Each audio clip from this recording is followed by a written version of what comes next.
Dans une interview accordée à Soir Mag, publiée ce mercredi 26 juin, Dave est revenu sur de nombreux sujets très personnels.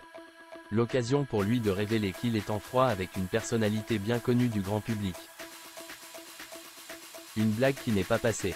Tout au long de l'été, Dave sera aux commandes de l'émission Du côté de chez Dave, diffusée sur Nostalgie. Pour faire la promotion de ce nouveau programme, le chanteur s'est confié longuement lors d'une interview accordée à Soir Mag.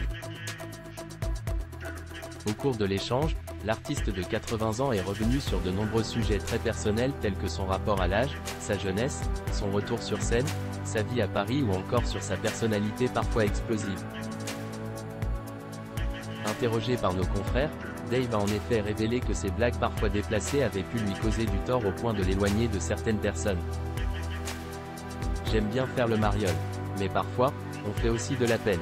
Et ça, ce n'est pas le but, a-t-il assuré en toute transparence, précisant qu'il était désormais en froid avec une personnalité bien connue du grand public à cause de ce trait de caractère. Il n'y a pas très longtemps encore, j'ai lancé une grossièreté que j'ai trouvée plutôt drôle sur le moment, mais avec la personne, que je ne vous nommerai pas parce qu'elle est connue, nous nous sommes carrément brouillés, a-t-il expliqué. Malheureusement pour Dave, il se pourrait que cette situation soit irréversible. Peut-être à vie, à cause de ça. Et je le regrette, parce que je ne voulais pas blesser.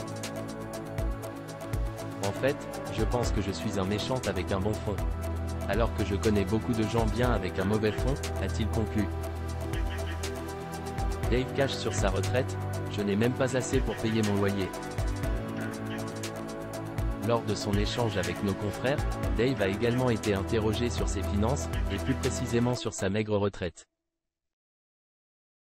Comme lors de précédentes déclarations dans les médias, le chanteur a assuré que sa pension ne lui permettait pas de subvenir à ses besoins. C'est-à-dire qu'ici en France, on a les cadres et ceux qui ne le sont pas.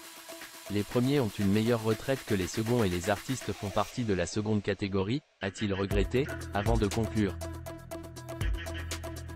Avec ma retraite de 1 700 €, je n'ai même pas assez pour payer mon loyer, loin de là.